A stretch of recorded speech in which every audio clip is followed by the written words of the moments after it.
Nah, kalau orang Jawa menyebut harimau itu kan mbai kucing. Oh yes, yes. Mbai kucing. Oh, Jadi bukan kebalik. Kucing itu mbai harimau. Kucing mbai harimau. Nah, mong itu dalam bahasa Jawa Baru menjadi meong. Jadi meong itu kan kucing. Ya, gitu ya.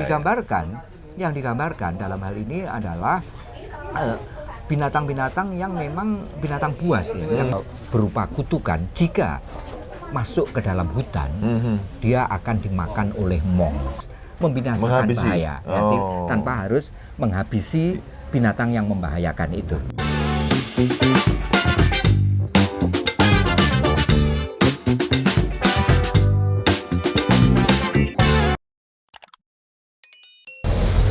Assalamualaikum dulur. Sugeng dalu Om. Sugeng dalu. Saya hari ini bersama Om Dwi Cahyono, seorang sumber pembelajar sejarah. Aku sampai bingung nyebut apa, karena beliau ini kajiannya luar biasa, literasi soal kesejarahan, khususnya sejarah Jawa itu udah luar biasa, bahkan lintas kerajaan di Indonesia. Nah, hari ini saya kebetulan dapat keberkahan jelalah ketemu tanpa sengaja nih Om ya. Nah, ini ketemu tanpa sengaja, beliau kebetulan menghadiri sebuah acara. Saya kebetulan juga pengen melihat acara itu. Acaranya tak delok ini, timbang salah nanti. Gebiak kucingan. Nah, ini sebuah momentum yang keren karena diselenggarakan di sebuah desa di Kota Batu. Masuk ke sini pun juga sangat berat. Nah, kita pengen tanya dulu. Sebelum nanti teman-teman akan melihat apa sih pertunjukan gebiak kucingan itu, tapi secara pemaknanya nyun pencerahannya Om Dwi. Baik. Saya berangkat dari sebutannya dulu. Gebiak kucingan. Kata gebiak itu adalah istilah dalam bahasa Jawa yang berarti mempertunjukkan. Gebiakan. Nah, itu mempertunjukkan. Jadi expose ke publik. Nah, yang digebiakkan apa? Yang dipertunjukkan apa? Yang dipertunjukkan itu tersebut pada kata kucingan. Kucingan. Ini adalah kata jadian yang kata dasarnya adalah kucing dengan akhiran an, kucingan. Nah, sebutan kucingan ini menunjuk pada tokoh peran dalam pertunjukan tari ini. Tokoh perannya adalah binatang, yaitu kucing itu. Namun dalam perwujudan pentasnya, kucing ini bukan berarti kucing rumahan, tapi kucing ini adalah kucing hutan. Artinya lebih sebenarnya menunjuk pada harimau. Gitu. Kucing daden-daden, harimau. Nah, kalau orang Jawa menyebut harimau itu kan mbai kucing. Oh yes. Mbai kucing. Jadi, bukan kebalik. Kucing itu mbai harimau. Kucing mbai harimau, gitu ya. Jadi kucing lebih tua, harimau lebih muda. Nah, jadi ini kucing besar. Mengapa dalam pertunjukan ini harimau yang ditampilkan atau kucing? Atau istilah kunonya sebenarnya adalah mong. Nah, mong itu dalam bahasa Jawa Baru menjadi meong. Jadi meong itu kan kucing. Jadi mong itu lebih menunjuk pada harimau. Ya, jadi binatang hutan yang berbentuk harimau atau macan. Ya.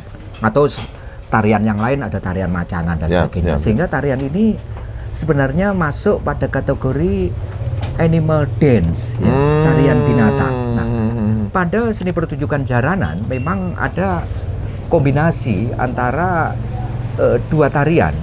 Yang pertama adalah apa yang saya sebut sebagai military dance, tarian militer, tarian keprajuritan. Karena di situ kan gambaran keprajuritan. Para prajurit yang sedang mengendarai kuda. Jadi ini gambaran tentang tarian kavaleri kalau sekarang.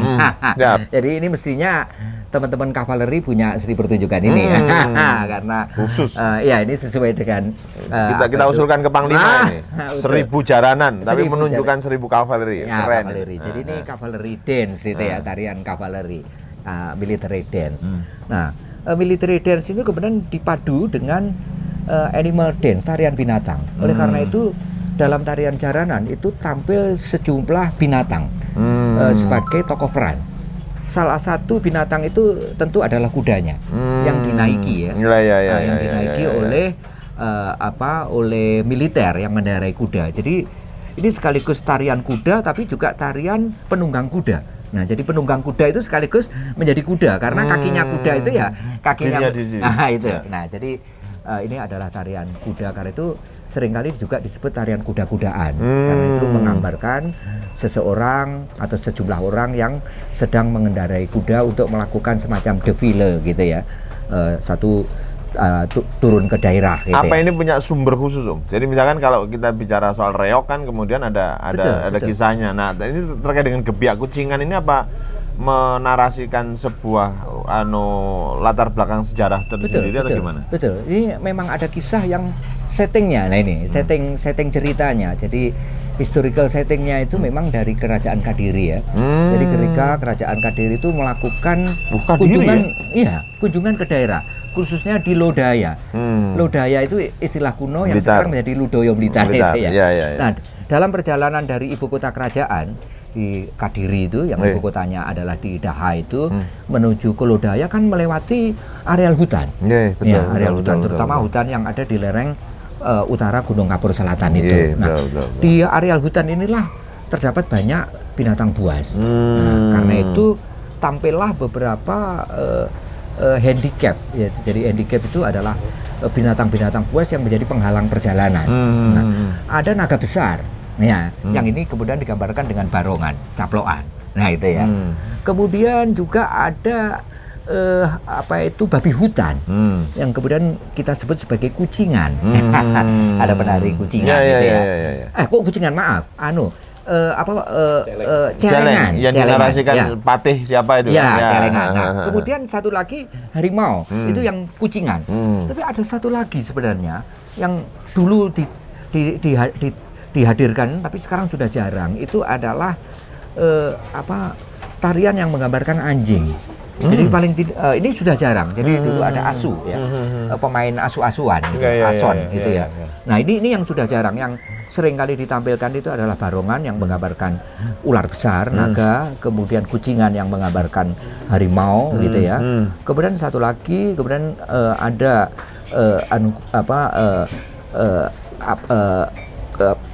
babi hutan, celengan dan ditambah lagi anjing. Terutama ini anjing hutan ya. Nah, ada juga yang kemudian pada seni pertunjukan lain yang terkait juga dengan jaranan, tetapi sebutannya reog, itu malah menampilkan paduan dari dua binatang, tapi dalam satu tubuh, jadi binatang mitologis. Reog dan yang dadak meraknya. Nah, dadak itu adalah sebutan untuk harimau, dadak. Merak itu adalah burung, dan ini tergambar pada bulu-bulunya gitu ya. Jadi dadak merak itu binatang mitologis yang merupakan paduan antara harimau dan merak itu. Nah, yang situ jangan terlalu dalam dulu. Itu nanti jadi tema khusus. Balik pada gebiak kucing. Ya, gebiak kucing. Saya pengen tanya dulu beberapa hal. Pertama, dari sisi narasi. Tadi kan Om Dwi menceritakan bahwa ini bisa saja hewan itu bisa jadi pengganggu. Nah, apakah kemudian dalam cerita ini itu kucingnya itu kemudian sebagai pahlawan atau sebagai pengganggu? Ya. Dan mengapa kemudian begitu eksotiknya kemudian dijadikan sebuah tema seni yang kemudian mengalir sampai hari ini? Ya. Jadi yang menarik dari pertunjukan ini tidak ada adegan pembunuhan terhadap binatang. Ya. Jadi walaupun itu binatang buas, yang pada mulanya ini semacam menjadi pengganggu di perjalanan.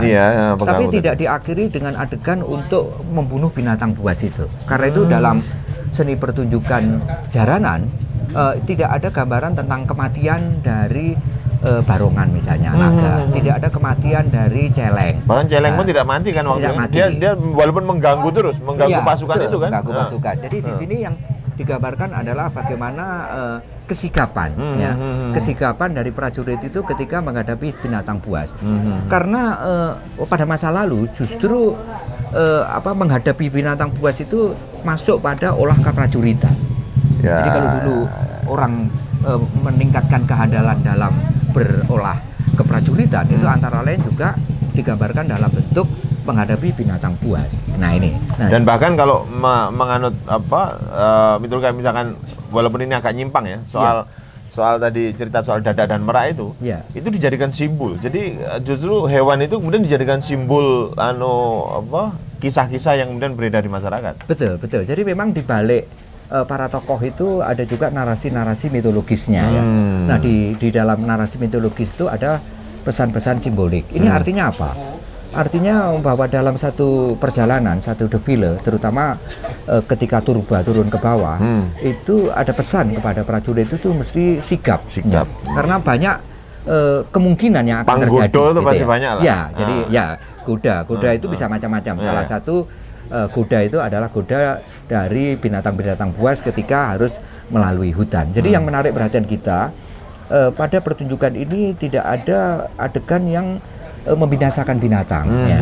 Jadi akhirnya pada akhir cerita itu keduanya terlibat interaksi, tetapi tidak saling membunuh dan diakhiri dengan trans, gitu ya. Yang trans bisa penunggang kudanya, tapi yang trans juga bisa pemain kucingan, pemain barongan, pemain celengan atau pemain asuhan, gitu ya. Nah, jadi memang trans itu menjadi salah satu titik kulminasi dalam pertunjukan jaranan. Nah, dengan demikian dalam pertunjukan jaranan yang di dalamnya menampilkan para binatang ini, kita mendapatkan informasi tentang keanekaragaman hayati yang ada di hutan. Jadi selain pepohonan juga ada binatang-binatang yang konon hidup di hutan, ya. Om. Nah sekarang ini Om, sebuah kisah yang kemudian secara berantai nyambung di masyarakat itu kan biasanya memiliki pesan-pesan moral, atau setidaknya ada kisah-kisah yang memang sangat kuat berhubungan dengan kearifan lokal masyarakat setempat. Nah terkait dengan gebiak kucingan ini, apa kemudian yang menjadi sangat eksotik sehingga kemudian bisa bertahan hingga hari ini? Padahal itu kan tadi Om ceritakan sejak kerajaan Daha zaman Kadiri, dan itu sudah abad ke-3 kalau salah, abad ke-13. Abad ke-13 abad ke-13 kan itu luar biasa sampai hari ini bertahan. Terus betul. Ya, baik. Jadi memang kalau kita melihat tarian yang binatang ya, yang dengan ditokohi binatang itu memang tarian-tarian yang saya sebut tarian purba. Dan setiap etnik itu memiliki tarian-tarian animal dance semacam ini ya. Kendati pun bentuknya bisa berbeda-beda. Banyak binatang yang bisa ditampilkan, rusa juga bisa. Kemudian binatang-binatang hutan yang lain, misalnya merak juga bisa ditampilkan, ada tarian merak dan seterusnya. Ini adalah tarian purba. Di Banyuwangi misalnya kita juga menjumpai adanya satu pertunjukan yang disebut kebo-keboan. Nah, kebo bisa hadir juga dalam satu pertunjukan, seni pertunjukan. Nah, jadi ini adalah tarian tua dan ini tarian yang sudah lama diminati oleh masyarakat. Jadi apa yang sebenarnya tergambar pada jaranan ini ada tarian-tarian tua yang terus berlanjut gitu ya dalam lintas masa. Paling tidak sejak awalnya kita bisa dapati di era-era di masa Hindu Buddha, berlanjut masa perkembangan Islam, dan sampai kita dapati tradisinya hingga sekarang. Nah, pada masa lalu tarian-tarian yang bertema binatang semacam ini memang punya fungsi religius juga, bahkan religio magis ya. Fungsi religius? Nah, religio magis. Ini ada dihadirkan itu sebagai penolak bahaya. Nah, yang digambarkan dalam hal ini adalah binatang-binatang yang memang binatang buas ya, yang itu bisa membahayakan manusia, seperti misalnya naga besar, seperti misalnya celeng gitu ya, itu juga binatang buas ya, yang bisa melukai paling tidak. Kemudian harimau atau anjing hutan, serigala. Nah, tentang harimau misalnya, pada prasasti-prasasti kita mendapati bagian terakhir dari prasasti itu namanya sapata, itu kutukan. Jadi jika orang melanggar ketentuan hukum, maka sanksinya itu berupa kutukan. Jika masuk ke dalam hutan, dia akan dimakan oleh mong, oleh harimau. Dari kata meong tadi. Meong tadi. Artinya ini adalah binatang yang berbahaya. Nah, dalam seni pertunjukan ini para prajurit ini berusaha untuk menundukkan bahaya itu tanpa harus membinasakan bahaya, tanpa harus menghabisi binatang yang membahayakan itu. Nah, jadi menang tanpa ngasoraki lah. Ya, tanpa menyirnakan. Tanpa menyirnakan. Jadi dengan demikian selain seni pertunjukan jaranan, termasuk di dalamnya ada kucingan itu, gebiak kucingan atau rampang kucing. Sekarang juga ada rampak ya, ada, ya. Rampak kucingan. Jadi sejumlah pemain kucingan itu ditampilkan bersama menjadi rampak. Ada rampak barongan, rampak kucingan. Nah ini selain mempunyai fungsi fungsi rekreatif ya sebagai hiburan, ada juga fungsi religio magis, yaitu diharapkan dapat menolak kemungkinan bahaya, khususnya pada masyarakat yang konon tinggal di tepian hutan. Tarian-tarian ini berkembang semacam di masyarakat Magersaren, masyarakat yang tinggal di tepian hutan. Oleh karena itu mengapa binatang-binatang hutan tampil di dalam seni pertunjukan. Jadi ini memperkuat gambaran bahwa jaranan ini adalah kesenian kesenian kerakyatan, kesenian pedesaan, terutama pedesaan yang berada di tepian hutan, pinggiran hutan. Di pinggiran hutan. Yang kemarin ke Lamongan, itu kemudian ke Bojonegoro itu luar biasa. Betul. Nah, karena itu tokoh-tokoh peran yang berupa binatang tampil gitu ya, tampil. Ini tentu agak berbeda jika tarian itu tarian pesisiran yang lebih membuat ada muatan-muatan lokal pesisiran. Ini adalah muatan-muatan lokal pedalaman, pedalaman menggambarkan tentang ekologi di sekitar hutan. Jadi dengan demikian pesan apa yang sebenarnya disampaikan? Pesan yang disampaikan adalah ikhtiar manusia untuk meniadakan bahaya, paling tidak meminimalkan bahaya. Dan cara untuk meminimalkan jogo-jogo lah ya? Ya, salah satu cara untuk meminimalkan bahaya itu melalui tarian yang bermuatan religio magis seperti hanya pada jaranan. I see, benang merahnya ke sana. Jadi ini menjadi syiar yang kemudian menjadi pengiling-iling, menjadi pengingat, baik bagi kawan-kawan keprajuritan maupun bagi masyarakat untuk kemudian waspada, hati-hati karena apapun kemudian harus di. Nah, bagi para prajurit, kewaspadaan, kehati-hatian dan kesigapan ini perlu, karena datangnya gangguan. Termasuk binatang buas itu kan tidak tersenario, bisa muncul secara tiba-tiba dan mesti sigap gitu. Jadi ini ada pesan ya yang ditujukan juga kepada para prajurit ya, para prajurit ketika sedang turun lapangan. Gitu. Nah inilah yang saya kira apa yang kita membicarakan sebenarnya, membicarakan apa yang ada di balik pertunjukan. Oke. Sekarang gini Om, ini kan kesenian rakyat kan. Kesenian rakyat. Jadi memang walaupun ini kemudian tadi Om Dwi matur berkembang menceritakan soal ada keprajuritan yang kemudian mengadop hewan-hewan dan macam-macam. Tapi kan ini kemudian tumbuh berkembang di masyarakat. Iya. Kalau kemudian melihat rangkaian-rangkaian yang kemudian muncul itu, ini sebenarnya benar-benar rakyat pinggiran atau bahkan juga pernah menjadi, kan ada tarian-tarian yang sebenarnya kerajaan kan, seperti tari-tari yang di Solo, Jogja itu kan memang itu semuanya menyimbolkan simbol-simbol keagungan, kekuasaan dan macam-macam. Nah ini gimana ini? Ini menarik ya. Jadi memang pada masa lampau budaya itu bisa dikategorikan menjadi dua kategori ya, keraton dan luar keraton. Jaranan atau sejenisnya ini adalah satu tarian yang muasalnya, yang awal berkembangnya itu di luar keraton, kesenian luar keraton. Memang bukan tidak mungkin keraton itu kemudian mengabsorb, menyerap kesenian-kesenian luar keraton itu menjadi kesenian keraton. Dengan catatan yang diserap itu kemudian kalau dalam istilah Jawa itu dibesut, dibesut ya, dibesut itu diperhalus, kemudian diperkompleks itu ya, ditambahi. Saya sudah lama dengar istilah besut itu, tapi baru paham hari ini dari Om Dwi. Dibesut ya, betapa ini ternyata sebuah pencaploan lah, atau sebuah penarikan ya. Sebenarnya ini absorpsi yang adaptif gitu ya. Jadi diserap ya, diserap kemudian diadaptasikan diadaptasikan sehingga produk akhirnya itu kemudian berbeda. Atau bisa sebaliknya, kesenian kerakyatan itu bisa mengabsorb kesenian keraton, kemudian diadaptasikan di kerakyatan. Sehingga sebenarnya perkembangan kesenian keraton dan luar keraton itu arus yang hilir mudik itu. Bisa luar keraton diserap ke keraton, atau sebaliknya keraton itu bisa berpengaruh di luar keraton gitu. Nah tentu karena lingkungannya berbeda, perlu ada adaptasi sesuai dengan siapa penggunanya.